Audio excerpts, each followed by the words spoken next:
Mesdames et messieurs, bonjour. Bienvenue à une autre émission à votre service. Alors, cette semaine, semaine de la relâche. Alors, pendant notre émission, comme vous allez le constater, il va y avoir un petit peu de bruit parce que, exceptionnellement, pour cette semaine, la bibliothèque, au moment de l'enregistrement de cette émission, est ouverte. Une semaine très chargée de beaux invités et nous allons commencer l'émission pour vous parler des bénévoles d'un concours qui s'offre aux bénévoles de Charlevoix avec, entre autres, Mme Martine Légaré qui, elle, est agente de promotion et de communication pour l'ABC, qui est l'Association des bénévoles de Charlevoix.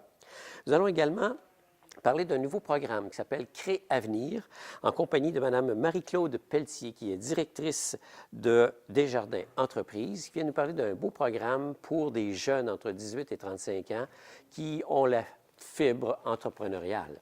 Nous allons également recevoir une jeune qui a performé tout récemment au championnat canadien de patinage artistique. Et son nom, c'est Olivia Tremblay. Elle est avec nous parce que c'est la semaine de la relâche, parce que normalement, elle étudie à Montréal dans un programme sport-études. Alors, on est très chanceux de la recevoir à cette émission. Et enfin, nous allons vous parler des conteries de Charlevoix, 9e édition, en compagnie de Mme Claire-Lise Éminet, qui, effectivement, elle est conteuse elle-même et elle vient nous parler de cette prochaine édition qui va avoir lieu à la Maison Mère. Bonne émission.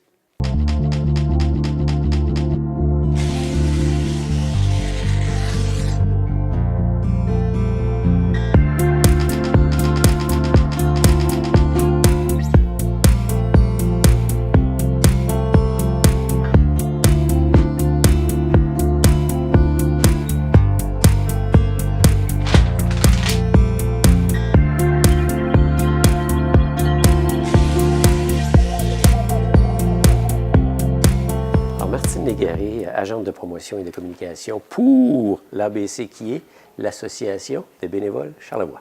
Bonjour. Bonjour. On parle de l'Association des bénévoles, mais on est ici aujourd'hui pour parler davantage d'un concours qui est organisé par l'Association des bénévoles de Charlevoix. Oui, dans le cadre de la Semaine de l'action bénévole qui va avoir lieu cette année du 15 au 21 avril.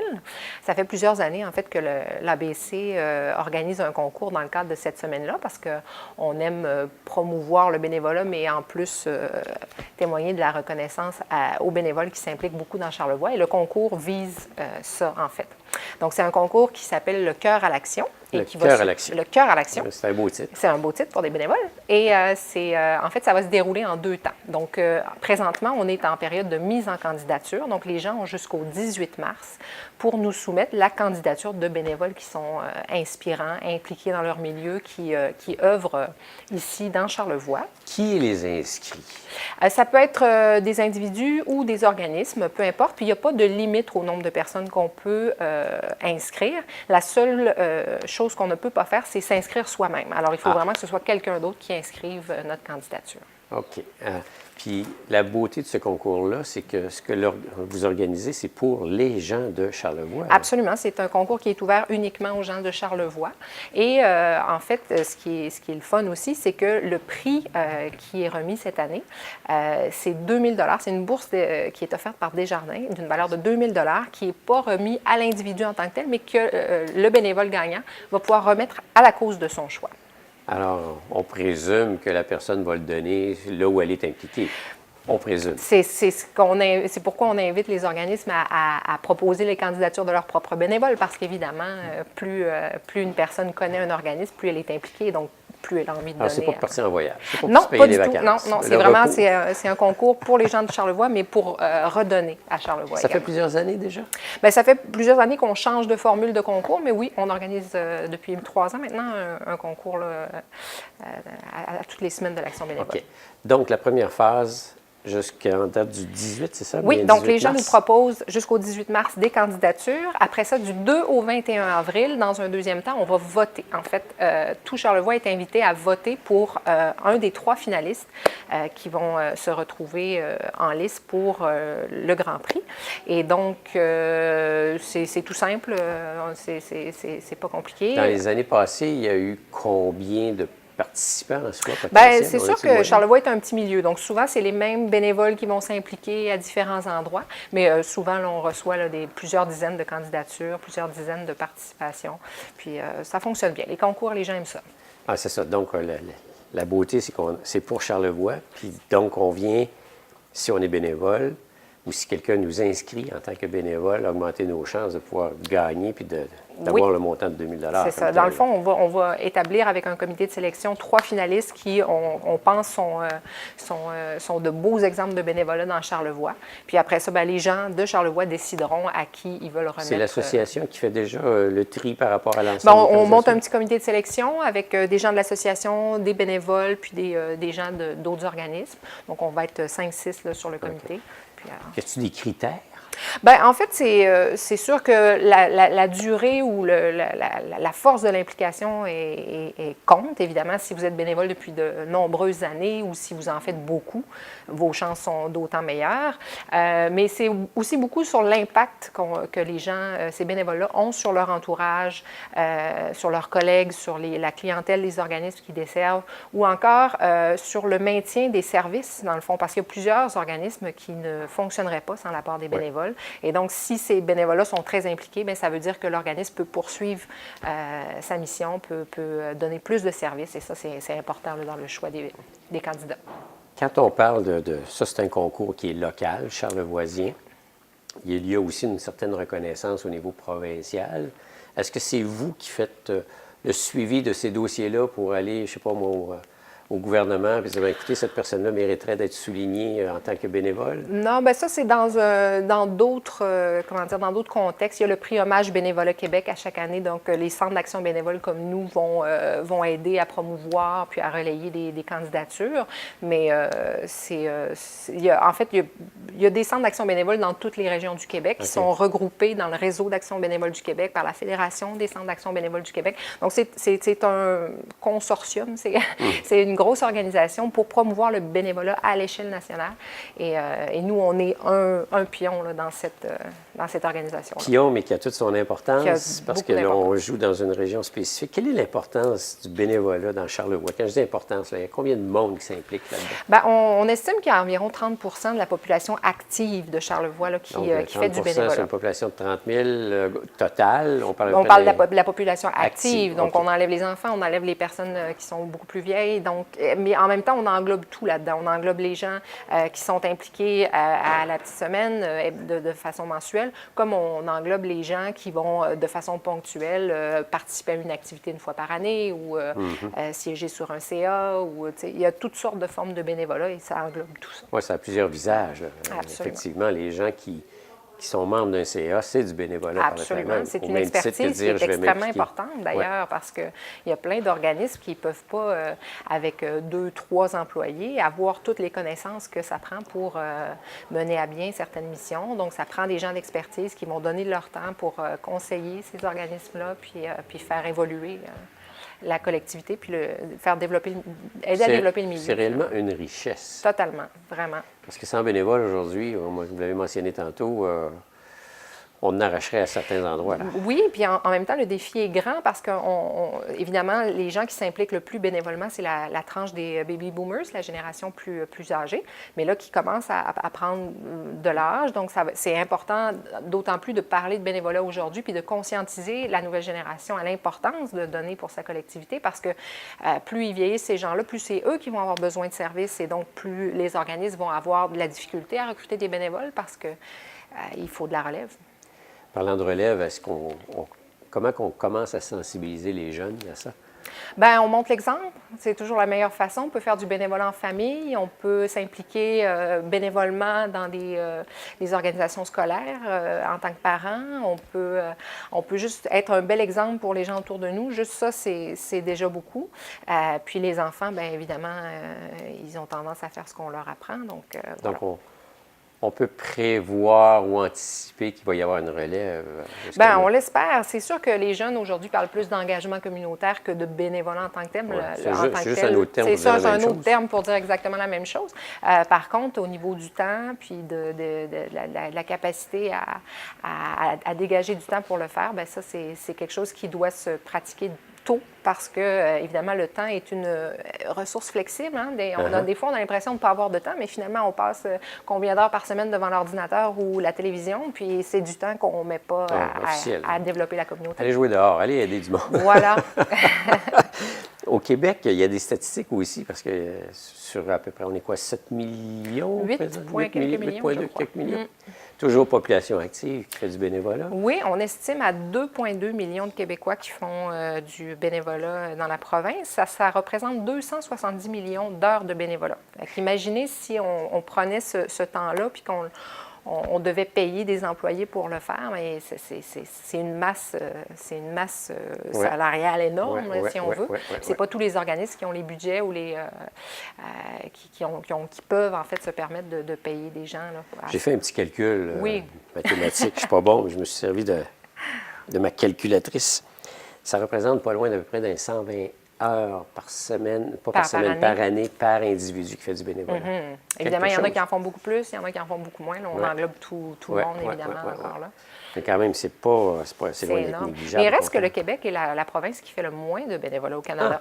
On est 36 à en faire au Québec, tandis que dans les autres provinces, c'est 50 et plus. Donc, on est quand même, on traîne de la patte au Québec. C'est la culture qui est différente? On pense que ce serait plus en lien avec la culture religieuse, si on veut, parce que le reste du Canada est encore plus associé à des groupes religieux, à des communautés, dans lequel le bénévolat fait... Nous, on a tout envoyé promener ça. Nous autres, on a un autre système en place. C'est sûr que c'est différent, là, mais les Québécois restent quand même très généreux, toute proportion gardée, là, mais il reste qu'on est un petit peu moins... peut-être parce que c'est moins organisé, disons, le bénévolat dans nos communautés. C'est la mission de l'ABC d'organiser tout ça? Bien, nous, notre mission, en fait, c'est de soutenir le bénévolat dans toutes les sphères d'activité. Donc, on aide les organismes à trouver des bénévoles, on aide les bénévoles, on les soutient dans leur implication. Et puis, évidemment, bien, on fait la promotion du bénévolat, on fait connaître l'importance de cet apport-là. Et on essaie de dire aux organismes et aux communautés, reconnaissez vos bénévoles, c'est leur paye, c'est ça qui est important, c'est de leur montrer de leur dire merci, puis qu'on les apprécie, puis qu'on a besoin. On ne fait pas assez souvent dire merci. On prend pour acquis des fois. C'est toujours un défi. Vous touchez quand même à plusieurs secteurs, parce que le bénévolat, comme on disait, ça touche à plusieurs secteurs. On parle de santé, services sociaux, éducation, sport, loisirs, culture, environnement. C'est tout. En fait, dans tous les secteurs, il y a des besoins en bénévolat. Donc, il s'agit de trouver celui qui nous parle. On n'est pas obligé d'aller travailler bénévolement à faire quelque chose qui nous plaît pas. Si c'est la culture qui nous intéresse, bien, donnons du temps à un organisme culturel. Si les gens qui nous touchent, bien, on peut aller être bénévole pour un CHSLD, aller aider les gens qui ont de la maladie, qui ont des problèmes de santé mentale. On peut s'impliquer à toutes sortes de niveaux. En fait, c'est de s'impliquer à quelque part, prendre quelque la part décision. Qui nous touche. C'est très social aussi, parce qu'on rencontre des gens. Absolument. On développe des compétences, on développe des intérêts nouveaux, des talents, des aptitudes sociales. C'est extrêmement bénéfique, le bénévolat, autant pour soi que pour les autres. Puis on sait que, comme les gens qui sont à la retraite ont besoin de se garder actifs, ça fait partie d'un vieillissement en santé, globalement.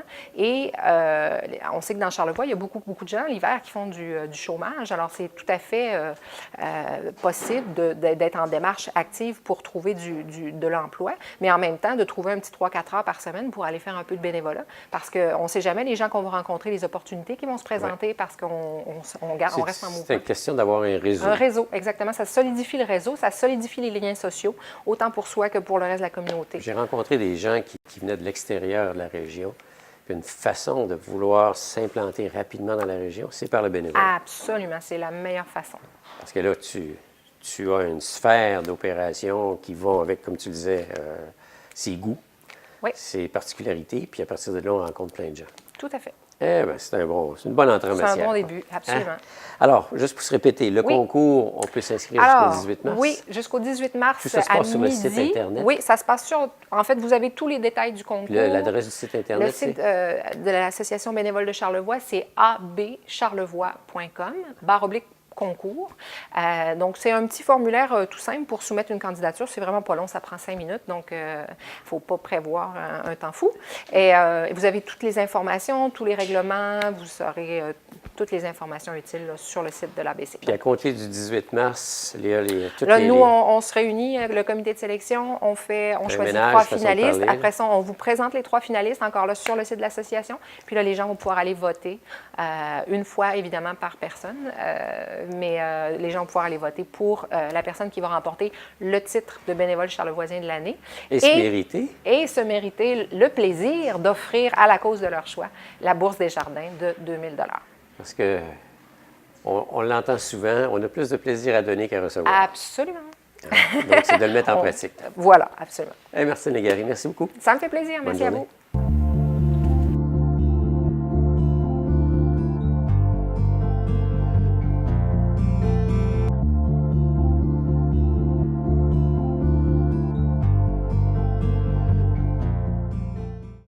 Alors, Marie-Claude Pelletier, directrice de Desjardins Entreprises Charlevoix, bienvenue à l'émission. Ça fait plaisir. Desjardins, qui est une entreprise coopérative en soi. Ce n'est pas une entreprise standard telle qu'on les connaît là, en bonne et due forme. C'est d'ailleurs pour ça qu'on vous reçoit, parce que là, vous avez mis sur pied, de fait, un programme qui s'appelle Créer Avenir. Créer Avenir. Donc, on va créer pour l'avenir. Tout à fait. C'est quelque chose de nouveau, là. Je vous dirais, pour Charlevoix, c'est nouveau parce que, dans le fond, le lancement a eu lieu en novembre dernier. Donc, mais pour ce qui est de Desjardins, ça fait plus longtemps que ça existe. Ah, OK. Ça existe depuis, je vous dirais, de mémoire, je crois que c'est depuis 2006. Donc, c'est installé dans plusieurs régions du Québec. Je vous dirais que statistiquement parlant, en mars 2016, c'était 134 caisses dans 12 régions du Québec que le programme existait. Donc, il y a sa saveur dans chacune des régions et je vous dirais que c'est de plus en plus déployé, je vais dire ça comme ça. Et je vous dirais qu'en mars 2016, c'était 40 quand même des caisses qui offraient cette possibilité-là. Mais je pense qu'au cours des 10 prochaines années, là, ce qu'on espère, c'est que ce soit 100 des caisses qui puissent se desservir dans chacune de leurs municipalités. Qu'est-ce qui a fait que, 12 ans plus tard, ici, on décide de le faire? Là? Ah, je vous dirais que c'est un travail quand même qui demande quand même à peu près 2 ans de travail avant d'être déployé. Je pense que c'est quelque chose qui est bon pour notre clientèle, c'est bon pour la relève entrepreneuriale. Je vous dirais que nous, dans Charlevoix, on a quand même un défi d'attractivité pour ce qui est des jeunes. Il y a des jeunes qui partent à l'école, ils s'en vont à l'extérieur et parfois ils ne reviennent pas. Plus que ce qui nous viennent. Tout à fait. Donc, en ce moment, on a à se questionner qu'est-ce qu'on peut faire pour retenir nos gens ou pour les attirer chez nous. Et, selon nous, Créer Avenir peut être une porte d'entrée pour bien réussir. Parce que ça s'adresse à une clientèle assez spécifique. Là. Ah, je vous dirais que ça s'adresse à nos jeunes. Jeunes, 18 à... On est jeunes 35 ans. OK. Ah, bon. Ce programme-là s'adresse à 18 à 35 ans. Je ne suis plus considéré parmi les jeunes. Mais par contre, on connaît tous des jeunes autour de nous à qui ça pourrait s'adresser. Et c'est à travers ces jeunes-là, dans le fond, qui vont être la relève de demain. Je pense qu'il faut investir. Et je vous dirais que nous, on a ces programmes-là, puis on a plein de nos autres partenaires qui sont avec nous en participation, qui ont des programmes aussi pour ces jeunes-là. Dans le fond, ce qu'on veut, c'est que eux, ça émerge, ça fasse émerger des idées, que ça crée de l'emploi, puis que ça nous permet de les garder chez nous et d'investir dans nos régions pour qu'ensuite, ça se développe. En fait, le message qu'on lance, c'est il y a du soutien pour les jeunes qui ont des idées. Tout à fait. Puis on dit aux jeunes, arrêtez de garder vos idées pour vous, venez en discuter. Bien oui, tout à fait. Puis à partir de là, on verra comment on peut vous aider pour lancer effectivement ce projet-là puis le concrétiser. Tout à fait. Je vous dirais qu'il y a plusieurs jeunes qui ont des idées. Sauf que de là à les mettre en application lorsqu'ils se sentent tout seuls, c'est pas évident, c'est pas facile. Je regardais les publicités, je me souviens plus, je pense que c'est l'Université de Sherbrooke ou quelque chose. Vous avez une idée, on en a 100 millions. Genre, c'est beau la quantité, mais souvent c'est une question de qualité d'idée aussi. Là. Oui, oui, tout à fait. Mais en même temps, tout projet part d'une idée, part d'une passion, part de nos forces. Hein. Je veux dire, peu importe le jeune qui sort de l'université ou que ce soit quelqu'un qui perd son emploi, il y a quand même un background, il y a quand même un bagage, il y a une expertise ou il y a quelque chose dans lequel il croit. Maintenant, est-ce que ça peut devenir un success story? Bien, tu sais, c'est à voir. C'est en parlant, c'est en le disant, c'est en en se demandant, mais qui peut m'aider? Puis la porte d'entrée peut être vraiment Desjardins, là. De dire, est-ce que vous pouvez m'aider? Est-ce que vous connaissez des organismes dans notre région qui peuvent nous aider? Puis nous, notre rôle, c'est de les mettre en relation avec nos partenaires, nos organismes partenaires qui soutiennent l'entrepreneuriat pour les aider à voir, est-ce que c'est viable, est-ce que c'est créateur d'emplois, est-ce que nous, on a des programmes pour vous autres, puis c'est de les mettre aussi tout en relation, que ce soit le centre local d'emploi, parce qu'il y a aussi il y a des argents disponibles, il y a de l'argent un peu partout. Maintenant, comment est-ce qu'on peut faire en sorte de tout mettre ensemble pour faire émerger ça? C'est une mentalité qui a évolué dans le temps, je dirais, parce que, bon, on a l'image, à un moment donné, des institutions financières. Je vais là, c'est soit pour déposer de l'argent ou soit pour emprunter de l'argent. Mais le soutien que vous apportez par rapport à vos compétences, vos connaissances, puis vos contacts, là, on change un peu l'approche ou la recette pour dire, bien, tu es un jeune, on croit en toi, il y a des argents qui sont disponibles, tu ne sais pas comment les exploiter, mais on peut t'aider. Puis à partir de là, qu'est-ce qu'on peut faire pour t'accompagner, dans le fond? Tout à fait. Puis, c'est vrai que ça change, mais tout évolue. Hein? Et c'est vrai aussi pour l'implication de Desjardins. Que ce soit la forme des ristournes qui se versaient avant ou aujourd'hui, la façon dont on l'investit dans nos communautés, là, il y a comme tout un monde. Là. Mais Desjardins, c'est ce qu'ils visent aussi. C'est à soutenir plutôt l'entrepreneuriat pour qu'ensuite ça amène une richesse. C'est tout notre volet dons et commandites, ceux qu'on aide. C'est vraiment pour que ensuite ça se multiplie, là, puis que ça soit au bénéfice des gens. Tout est là. Il y a des critères, j'imagine, quand même. Là. On n'arrive pas là, j'ai un beau projet, je rêve de, mais là, le rêve, comment on peut le concrétiser? J'imagine qu'il y a des critères plus pointus. Je vous dirais qu'il y en a, mais pas tant que ça. Je vous dirais que c'est assez simple, c'est assez souple. C'est sûr que nous, on veut avoir quand même quelqu'un qui fait affaire avec Desjardins, évidemment, ou qui s'engage à le devenir. Ça, c'est un premier critère. Et deuxièmement, ça prend une entreprise quand même qui est constituée légalement. Ça prend une forme d'entreprise. On a parlé tantôt de l'âge. Il faut qu'on ait quand même certains critères, 18 à 35 ans. Évidemment qu'il faut demeurer dans la région de Charlevoix. C'est que, nous, à partir du moment où c'est que les sommes sont investies par les caisses des Jardins de Charlevoix, il faut que ça soit sur notre territoire. Donc, il faut que les gens y vivent. Il faut que l'activité économique aussi, ça se passe dans Charlevoix. Ça se développe ici. Il faut que ça se développe ici. Même si c'est pour un commerce en ligne qui s'adresse à l'extérieur, mais à tout le moins, c'est quand même basé ici. Là. Ah oui, tout à fait. Ça fait partie, effectivement, de nos critères, parce qu'on veut que ça se fasse pour notre région. Alors, c'est rien d'impossible à rencontrer. Ah, c'est super facile. OK, OK. C'est génial à ce niveau-là. L'enveloppe, en fait, là, présentement, on part sur un projet qui a 3 ans, en principe, là, de vie possible. Je vous dirais que nous, ce qu'on s'est engagé à faire, parce que chaque région a sa saveur, puis il l'amène différemment. Nous, les caisses, se sont rencontrés, ont discuté. Nous, qu'est-ce qu'on veut faire pour notre région? C'est quoi les argents dont on a disponibles aussi? Parce que c'est à la hauteur des capacités financières, évidemment, des Jardins. Et nous, dans Charlevoix, c'est 220 000 qui va être investi sur une période de 3 ans. OK. Concrètement, là, pour 2018, c'est 80 000 qui est disponible. Ce 80 000 $-là, pour nous, ce qu'on pense que ça peut faire, c'est que cette aide-là est versée à raison, il y a comme 2 volets pour ça. Il y a un volet financement, ça peut être un prêt de 7 000 $, un taux réduit, c'est 3 de taux d'intérêt, ainsi qu'une subvention de 3 000 $. OK.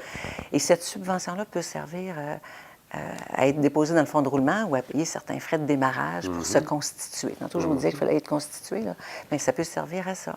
Donc, on croit, nous, être en mesure d'aider cette année 8 entreprises. Donc, le maximum est 10 000. Le maximum, oui, tout à fait. Pour ce qui est de notre région, c'est 10 000 $ par projet parce qu'on a choisi d'en aider 8 au lieu d'en aider 6 si on avait mis des montants plus élevés. Donc, on préfère en privilégier 8 à ce moment-là. Et ça, c'est l'an 1. Dans le fond, c'est pour 2018. Premier arrivé, premier servi. Dans le fond, c'est qu'il y a 3 caisses qui investissent dans ce projet-là. Dans le fond, c'est la caisse de l'île aux Coudes, la caisse des Jardins de l'Est et la caisse des Jardins du Fleuve et des Montagnes ici à Baie-Saint-Paul. Donc, on l'a dit tantôt, ça couvre tout le territoire, donc de Baie-Sainte-Catherine jusqu'à Petite-Rivière-Saint-François. Donc, ça pourrait être 4 projets dans une région, 3 dans l'autre municipalité. Puis pour nous, là, il n'y a pas de frein, il n'y a pas de barrière. Premier arrivé, premier servi. Dans le fond, ce qu'on veut, c'est De mettre ça en place. De mettre ça en place, puis le plus vite possible. Puis on est déjà rendu bientôt au mois d'avril, il nous reste 8 mois. Effectivement. Donc, on attend les beaux projets. Alors, quelqu'un qui ne sait pas trop à qui s'adresser, il se présente à la caisse, à une des 3 caisses, puis il dit, bien, j'ai tel projet, puis là, on va être aiguillé vers une personne responsable. Okay. Tout à fait.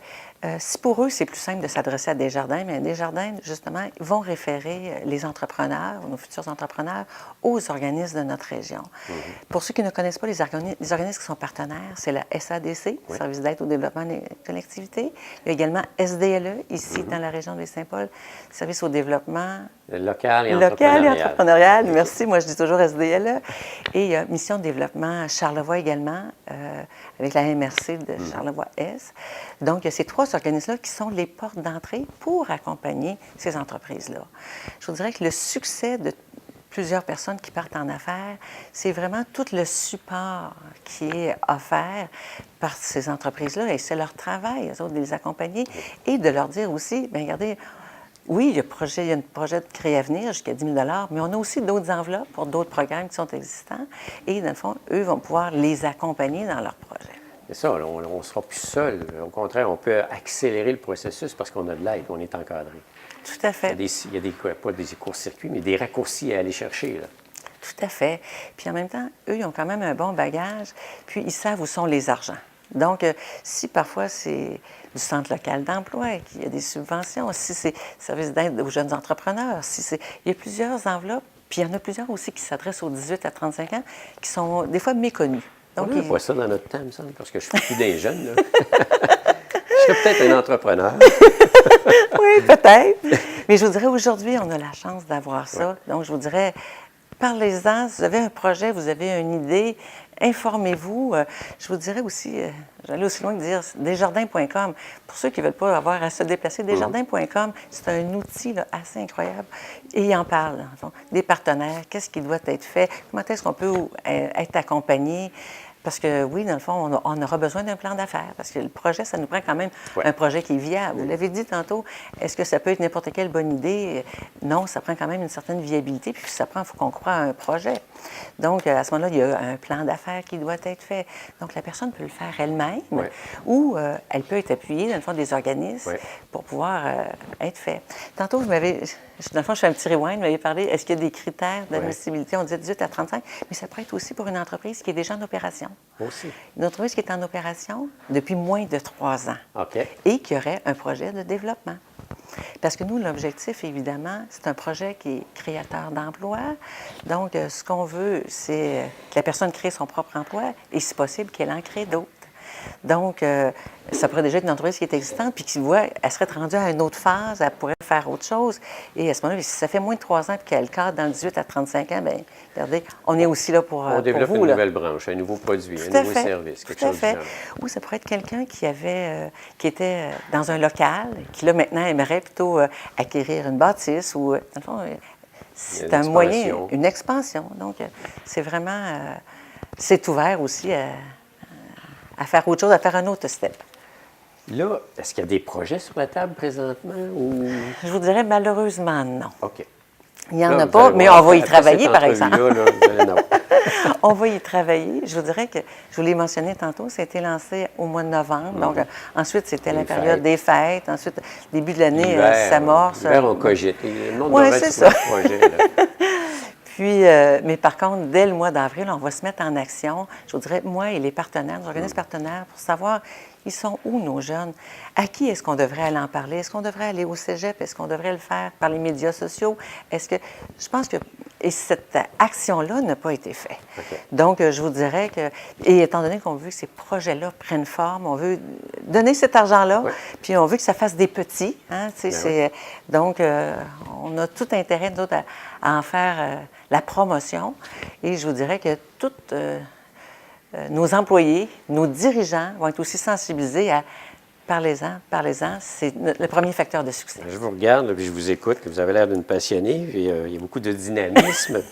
Vous êtes la nouvelle directrice des Jardins Entreprises Charlevoix. Ça fait combien de temps que vous êtes là? Je vous dirais, à ce poste-là, à ce titre-là, ça fait 2 semaines. Ah. Mais par contre, je suis quand même...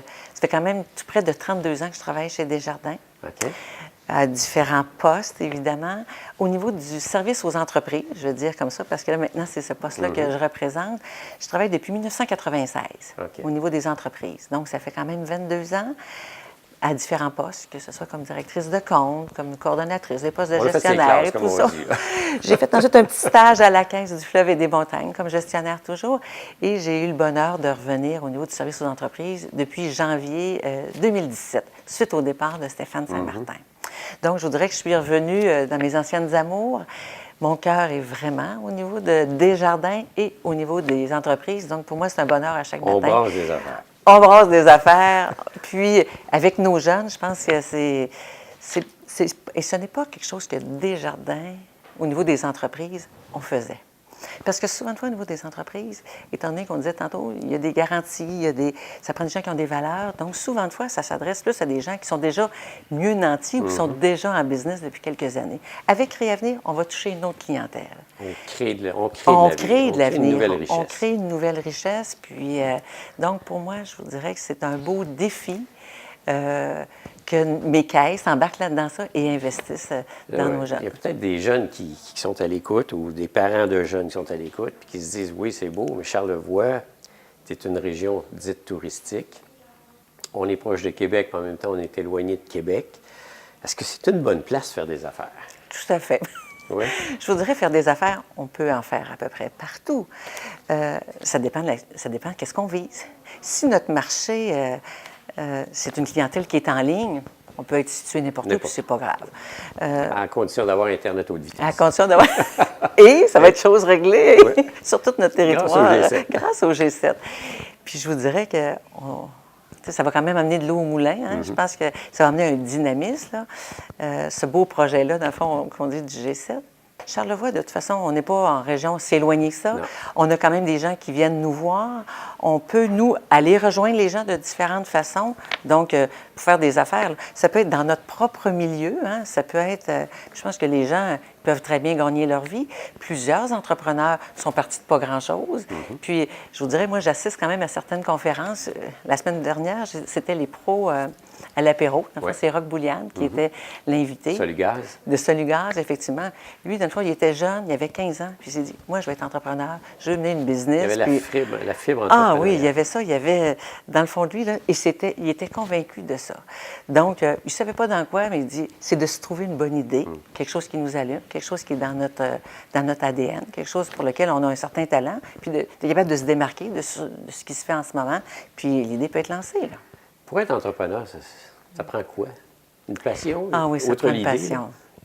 Ça prend une passion, ça prend de la détermination, ça prend des bons contacts. Oui. Je pense qu'il faut être bien entouré. Avec de l'encadrement, ça se passe encore mieux. D'où c'est pour ça que moi, je réitère en disant, regardez, on a des organismes à l'entrepreneuriat, faites leur appel, ils vont vous aider. Il peut y avoir du mentorat, donc, mais ça prend surtout de la passion et de la détermination. Il ne faut pas penser qu'on va se mettre riche du jour au lendemain, instantanément. Par contre, avec certaines aides, bien, tantôt, une des choses aussi que Desjardins fait, c'est que la première année, il y a quand même un moratoire. Donc, dans le fond, il n'y a pas de remboursement de capital. Donc, c'est aussi des aides qui sont existantes. Parfois, dans nos organismes, dans nos, je vous dirais, centres locaux d'emploi, dans le fond, eux aussi, ils fournissent des fois du salaire pendant, ça peut être 50 du salaire, 100 du salaire pendant un temps. Bien, c'est le temps des fois de développer notre marché, de développer notre produit, développer notre clientèle et la faire connaître et ensuite de bien y vivre. On n'a plus de raison de passer à côté. On n'a plus de raison. Ben non, pas du tout. Alors, les jeunes de 18 à 35 ans, tenez-le pour dit, de fait, il y a de l'aide, il y a du support, il y a de l'encadrement, puis il y a de la disponibilité monétaire. Tout à fait. Puis je pense que c'est un facteur de succès. Puis regardez, Desjardins, il y a de l'argent. Profitez-en. Allez exploiter Desjardins. Allez exploiter Desjardins, effectivement. Madame Petit, merci beaucoup. C'est un plaisir. Et bon succès dans vos nouvelles fonctions. Merci beaucoup. Merci.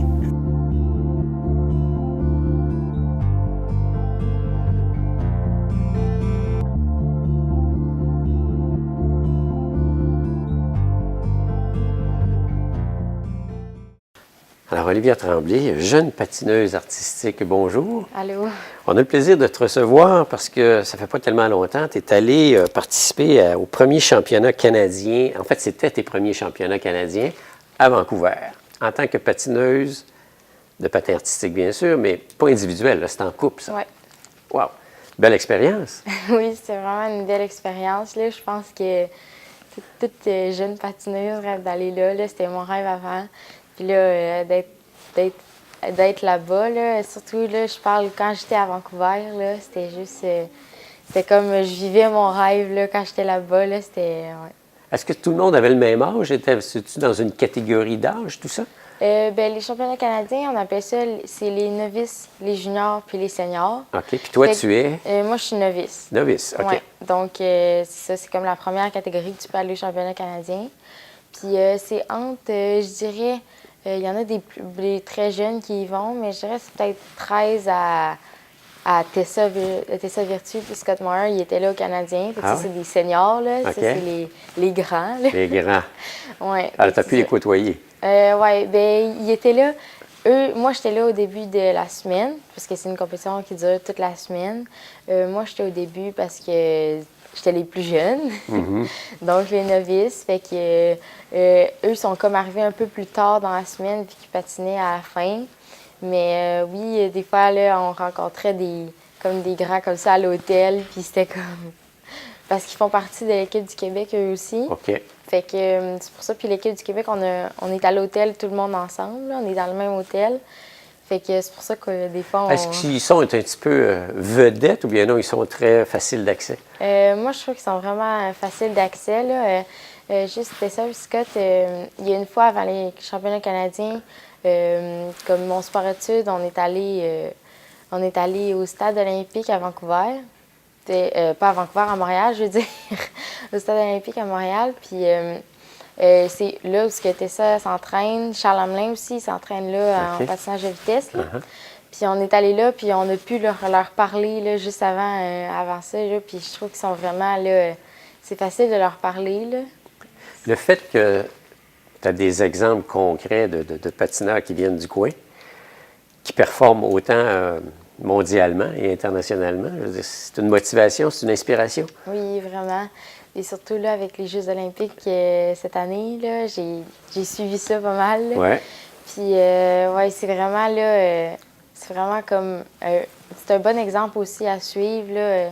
Surtout, eux, c'est comme mes idoles, là. Fait que, c'est ça. Alors, ils mettent la table, puis tu dis, ben s'ils se sont rendus là, peut-être qu'un Ouais. jour, je pourrais me rendre là aussi. Là. Oui.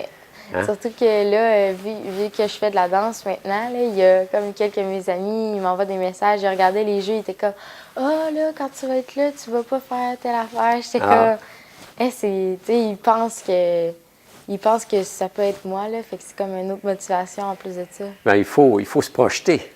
Hein? Là, en fait, toi, tu patines en couple. Ouais. Qu'est-ce qui fait qu'on choisit d'être en couple ou individuel?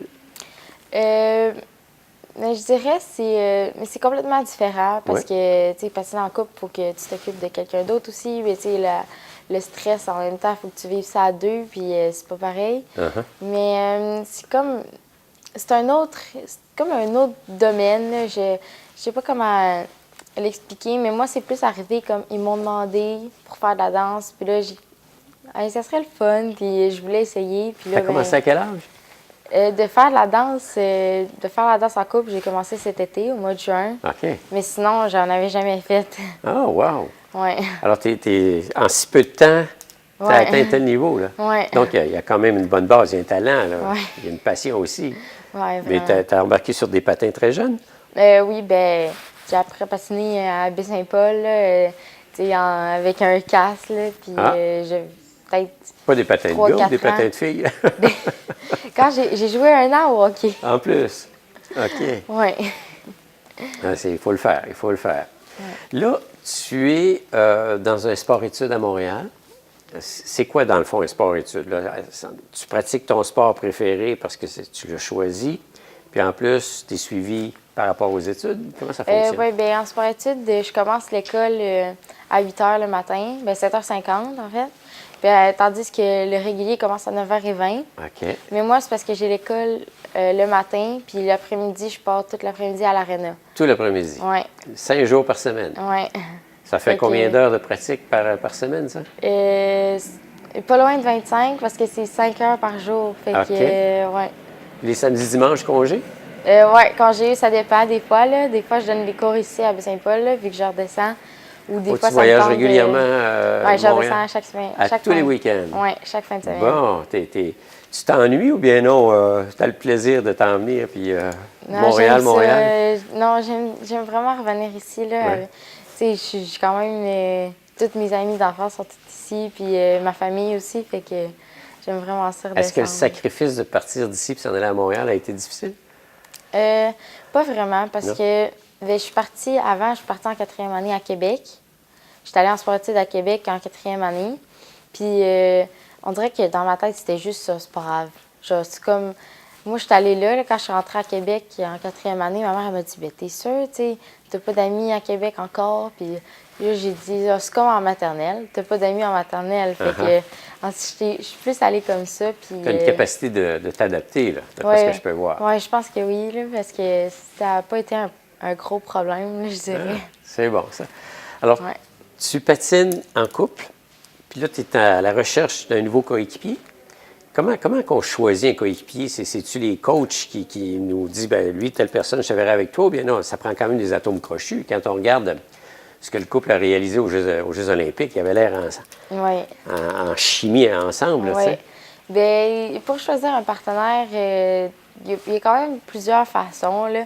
Mais c'est surtout les coachs qui ont comme des contacts, puis là, entre eux, ils font comme ah, ben moi, j'aurais peut-être un gars à proposer pour, mettons, pour Olivia, des affaires comme ça.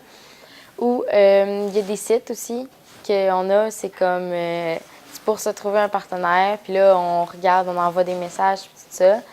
Mais c'est ça, c'est pas mal plus les contacts, puis tu sais, il y en a que j'ai essayé, puis on le sait que ça fait pas du tout. Parce pas de que, chimie, là, OK. Déjà Ça prend une complicité, là, c'est ça. Oui, déjà aux essais, ça marchait pas. Fait que là, tu te dis, Ouais. ça peut pas marcher pendant. Puis, si ça ne marche pas avec toi, ça pourrait très bien marcher avec quelqu'un d'autre. Oui, là. c'est sûr. C'est pas le talent qui manque. Là, à Non, ce c'est niveau-là. ça. Ouais. Mais des fois aussi, c'est la volonté aussi, parce que avec mon ancien partenaire, c'était plus ça. On avait une très belle chimie, je dirais, au début, puis on dirait que ça a comme été la volonté, on dirait que c'était comme plus la même. Ah. Fait que c'est pour C'était c'est pas les ça mêmes aussi. ambitions que toi, peut-être? Oui, c'est ça. Ah, OK. Peut-être. Je sais pas vraiment exactement, mais peut-être qu'on n'avait pas les mêmes objectifs non plus. Mais c'est ça aussi à prendre comme en considération parce que c'est vraiment important, là. Moi, je regardais justement les Jeux olympiques, puis je regardais le couple avec les portées, puis tout ça. Là. Puis là, vous êtes sur la glace. J'imagine que Ouais. on patine. Quand on tombe, la glace, c'est dur. Ouais. On se fait mal. Je veux dire, t'as pas eu de blessure majeure jusqu'à maintenant? Ou... Ben, j'ai fait 2 commotions, là. Oh! Ouais. Oh! Mais, Apprends ça en riant. T'as pas eu de crainte en revenant sur tes patins? pas vraiment, parce Non. que j'avais vraiment plus hâte de recommencer. Ah, là, ouais. Ouais, surtout une commotion, là. Faut que 2 semaines, t'arrêtes. OK. J'ai arrêté complètement 2 semaines. Puis la dernière que j'ai faite, c'est cet hiver, là, juste avant les défis. En plus. Oui. Après les championnats de section, qui étaient à Québec, qui étaient à Montréal, mais pour l'équipe du Québec. Mais oui, c'est ça. J'avais plus hâte de recommencer puis de retourner sur mes patins. Là. Ça, c'est un sport avec des juges. Ouais. Est-ce que tu trouves ça difficile d'être jugé? Euh, Des fois, j'imagine, tu dis, Hey, j'ai bien patiné, mais as-tu vu la note qu'ils m'ont donnée? Ou bien non, d'autres fois, bon, j'ai été plus ou moins bien. Regarde, ils m'ont donné une belle note, je sais pas. Là. Oui, bien ça dépend aussi des juges. Là. C'est sûr que c'est un sport jugé, fait que on peut pas vraiment, on peut pas contredire ça. Mais maintenant, c'est beaucoup plus, je dirais que c'est beaucoup plus juste qu'avant parce qu'on a les reprises vidéo. Ah. Les juges ont les reprises vidéo. Aussi? Ouais. OK. Fait que eux, ils peuvent regarder, mettons, ils sont pas sûrs d'une affaire, ils peuvent le Tel regarder. mouvement, OK. Fait que Donc, ça c'est- devient plus pointu, plus Ouais, précis. Là. C'est ouais. moins arbitraire. Là. Oui, c'est ça. C'est moins comme oh, moi, je dis qu'eux autres étaient meilleurs. Ouais. Là, je dirais que c'est un peu plus. Je pense que c'est mieux. Là, C'est mieux comme ça. Ah, c'est super, super. Alors là, cet hiver, est-ce qu'il y a d'autres compétitions pour toi? Non, ça recommence l'été prochain. L'été prochain. Ouais. Et est-ce que dans ta saison, toi, tu arrêtes de patiner ou bien non, c'est continuel? Non, c'est continu. J'ai juste arrêté, je pense, 2 semaines juste après les championnats canadiens. Parce que là, on s'est dit, les compés, c'est juste l'été prochain. Fait qu'on prend une pause là. C'est la seule pause. Puis après ça, là, j'ai recommencé là, comme... Je regarde les patins de fantaisie, parce que c'est des patins de fantaisie, le patinage artistique, versus un patin de gars. En général, les gars ont quand même, comment on appelle ça, une bottine qui supporte davantage la cheville. Les filles, c'est pas tant que ça. Là, ça prend réellement une cheville forte. Là. Ouais, oui, c'est sûr. Là, ça prend vraiment des bonnes chevilles. Puis c'est pour ça qu'on les travaille aussi. Là. Dans les hors-glace, on travaille souvent ça. Mais il y a différents modèles de patins que tu peux choisir pour... il y en a qui sont un peu plus mous pour essayer de bouger plus la cheville si tu as de la misère à bouger. Puis il y en a qui sont plus raides pour soutenir plus la cheville. Là, c'est ça, il y a plusieurs. Il y en a vraiment beaucoup. Ah ben, ouais. En tout cas, on te sent dédié à ton sport. Je suis très, très, très, très chanceux de te recevoir dans cette semaine de congé. Sinon, ça aurait été impossible. Il aurait fallu le faire au téléphone, mais là, je suis content qu'on puisse te voir. Tu as eu récemment un souper où ta famille a réuni des amis pour essayer d'aller te chercher des fonds, parce que c'est quand même dispendieux, le sport-études. Oui, ça a été une belle soirée, semble-t-il. Oui, c'était vraiment le fun. Tout le monde était vraiment content. J'étais tellement contente. Là, puis, Ah, c'est génial. Mais écoute, Olivia, on va te souhaiter une très belle carrière. Merci beaucoup. Des Jeux olympiques. Je ne sais pas si jamais c'était l'objectif, ça sera en quelle année potentiellement? Mon Dieu. Peut-être pas les prochains, mais on ne sait jamais. Les plus jeunes patineurs artistiques en compétition olympique, ils ont quel âge, grosso modo? On a déjà vu 15 ans. 15 ans. Mais, ouais. Ah. 16, je dirais, là, c'est pas mal 17 là, dans ce point-là. Là, mais là, au rythme où tu progresses, ça sent bon. On ne te mettra pas de pression. Ça arrivera quand ça arrivera. Oui. Eh bien, merci beaucoup de ta visite. Merci beaucoup. Et bon succès, et dans tes études, et dans ton rêve. Merci. Merci, Olivia.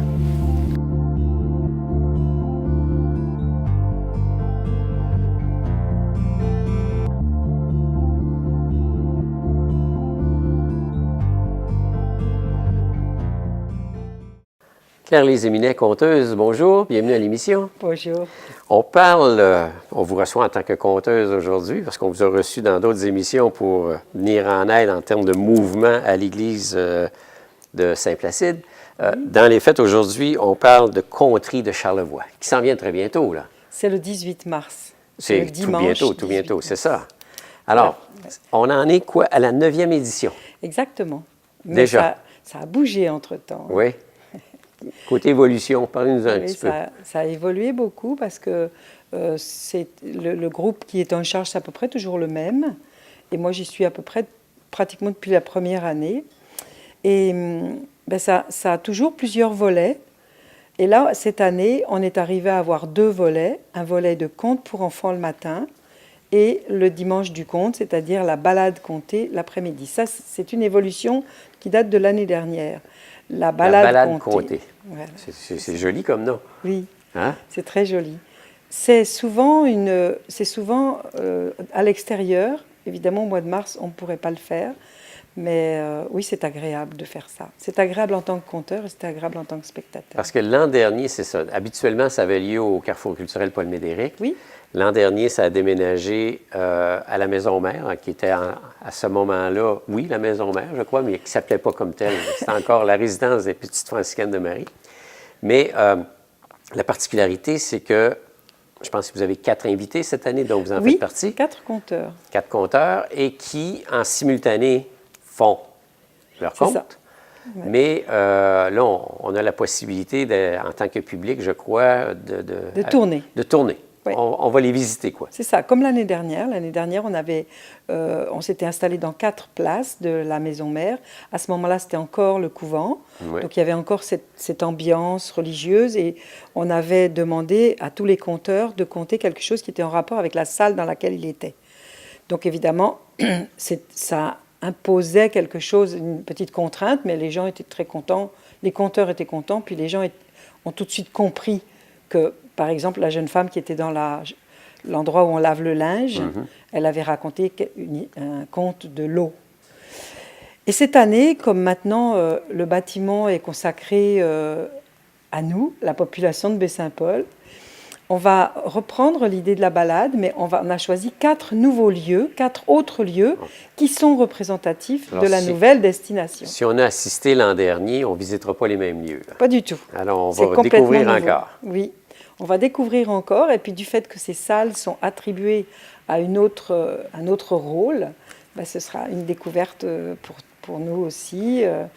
Puis il y en a des salles à l'intérieur de la maison C'est mère. incroyable. Je pense qu'on en a pour 20 ans de conterie si on veut rester bon. là. La balade va perdurer. Donc tout ça, c'est en collaboration avec évidemment l'organisation de la maison mère qui nous prête certaines salles, qui nous donne accès à certaines salles. Et puis le Carrefour culturel et la ville de Baie-Saint-Paul qui est organisateur. Et puis moi qui fais partie du petit comité de citoyens qui participons de plein de manières à cet événement. Cette année, ça me fait plaisir d'être parmi les compteurs en plus. C'est ça, l'an dernier, vous n'y étiez pas. Non, Okay. j'étais guide d'un groupe parce qu'en fait, les gens vont arriver au bâtiment et ils vont être répartis en 4 groupes. Donc, ils sont accueillis déjà dans la grande salle de spectacle et ensuite, ils sont répartis dans 4 groupes. Et il y a un groupe accompagné par Joanne Vigneault qui connaît très bien le bâtiment, qui va en fait faire suivre les gens qui ont une mobilité C'est toujours réduite. le même guide avec le même groupe. Oui. OK. Donc, les 4 groupes, une fois l'accueil fait et la répartition faite, se dirigent vers les 4 places. Et ensuite, au bout d'une vingtaine de minutes, le premier compte est fini, les groupes tournent. OK. Et donc, les 4 groupes verront les 4 compteurs et les compteurs vont raconter 4 fois leur conte. S'ils ont envie de raconter le même, ils racontent le même. Sinon, ils peuvent aussi changer. Alors ça, c'est le 18 mars, Le dimanche 18 mars. en après-midi. Oui, c'est de 2h à 4h. Et comme cette année, on a voulu demander une petite participation financière de 5 $ aux spectateurs, pour voir 4 compteurs, c'est vraiment pas dispendieux. Ouais, Eh bien, c'est un il faut pourboire, réserver. Il faut réserver sa place. Parce que on était dans la gratuité, c'est-à-dire dans la participation volontaire. Et puis, comme c'est le seul moment où on verra des compteurs dans le cadre des conteries, c'est ce dimanche-là. On a pensé que c'était quand même important qu'il y ait un petit effort de la part du spectateur là-dessus, puis c'est juste. Oui. Et le matin, il y a une activité pour les enfants. C'est nouveau, ça. Oui, il y avait ça au début des conteries, mais le compteur allait dans les écoles. À un moment donné, le compteur est allé dans les écoles. À un autre moment, chaque année, on a innové. C'est les enfants qui sont venus au Carrefour culturel. Cette année, c'est une demi-heure de conte au Mousse Café. Donc on reste à la maison mère, mais c'est dans le cadre du Mousse Café.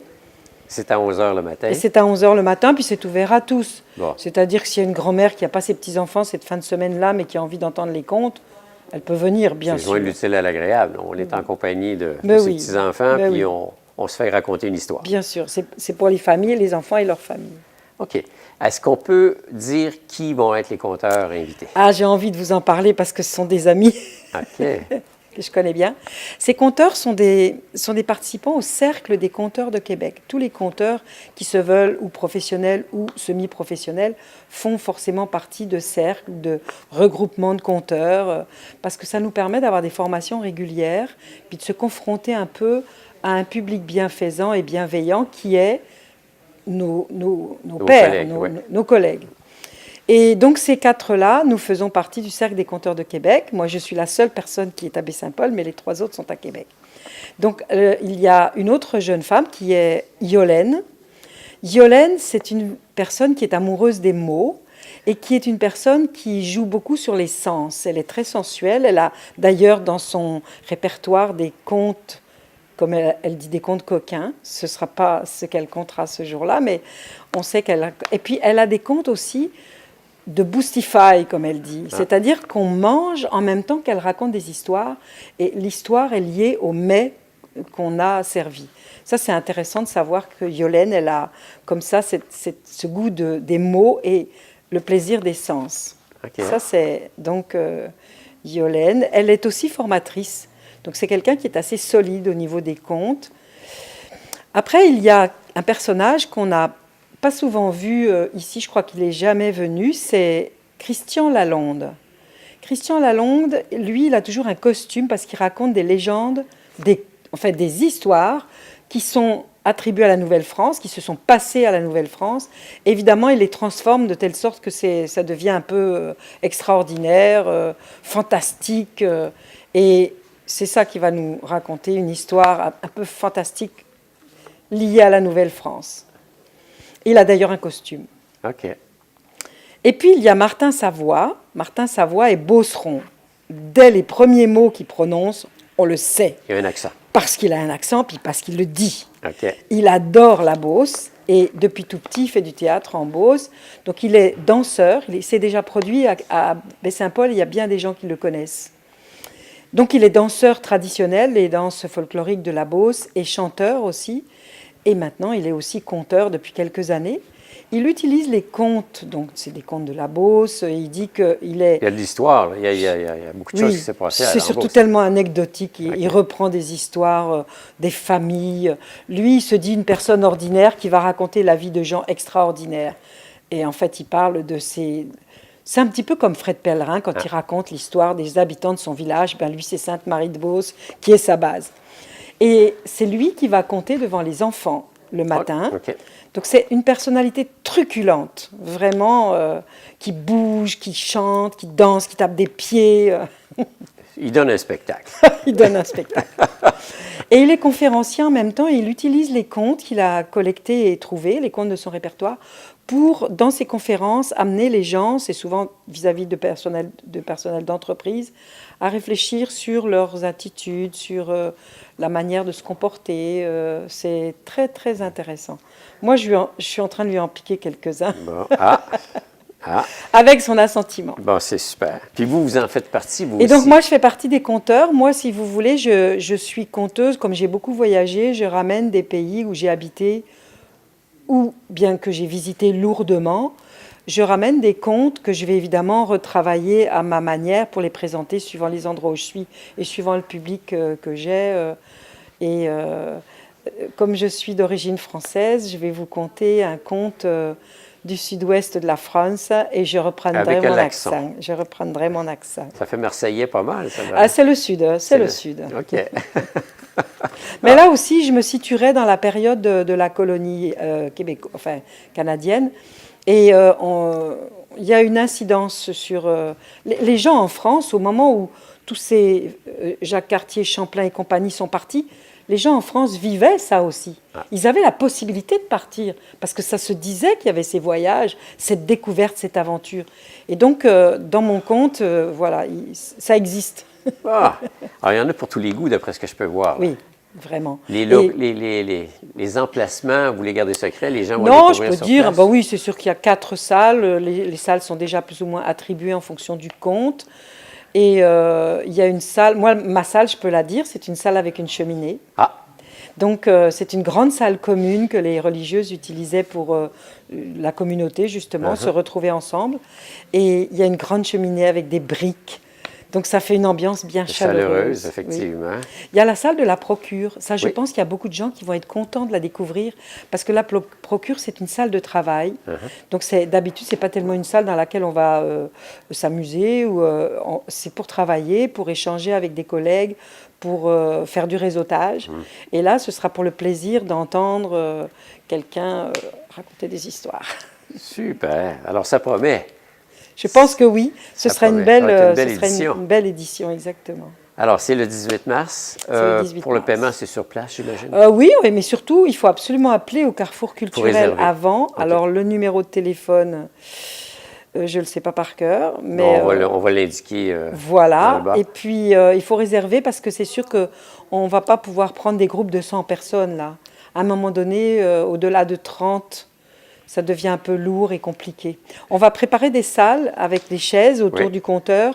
Et en principe, comme l'année dernière, on avait mis 30 places. C'est une bonne estimation. Puis c'est un public assez nombreux pour faire en sorte qu'on ait une complicité avec le compteur. Ah oui, puis on est tout près parce qu'on est sur place. Là, il n'y a pas de scène. Il n'y a pas d'éclairage, il n'y a pas de micro, on est vraiment entre amis, quoi. Et il y a un groupe qui va avoir la possibilité d'accueillir des gens à mobilité réduite, qu'ils aient leur fauteuil ou pas, il y en a toujours dans la maison à prêter. Donc, et c'est Joanne Vigneault qui va trouver les subterfuges pour se diriger dans les couloirs Les avec passages secrets. Il y en a. Oh oui. Génial. Voilà. Eh bien, Claire-Lise Eminet, c'est un rendez-vous pour les conteries. C'est la 9e édition, à ne pas manquer. Exactement. On s'améliore d'année en année. Et comment qu'on l'appelle encore cette année?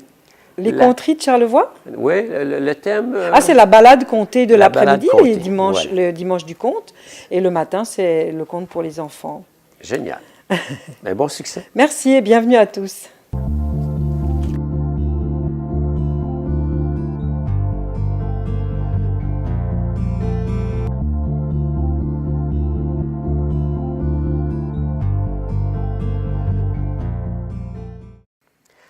Alors voilà, une autre émission qui s'achève. Merci à nos invités. Comme vous l'avez pu le constater, nous avons eu une émission remplie et chargée de sujets très variés cette fois-ci. Alors merci à nos invités, merci à la Bibliothèque René Richard, merci aux spectateurs non prévus, dû au fait que c'était la semaine de la relâche ici à Baie-Saint-Paul comme partout en province. Alors moi, je vous donne rendez-vous la semaine prochaine pour une autre émission à votre service. D'ici ce temps-là, portez-vous bien. Au revoir.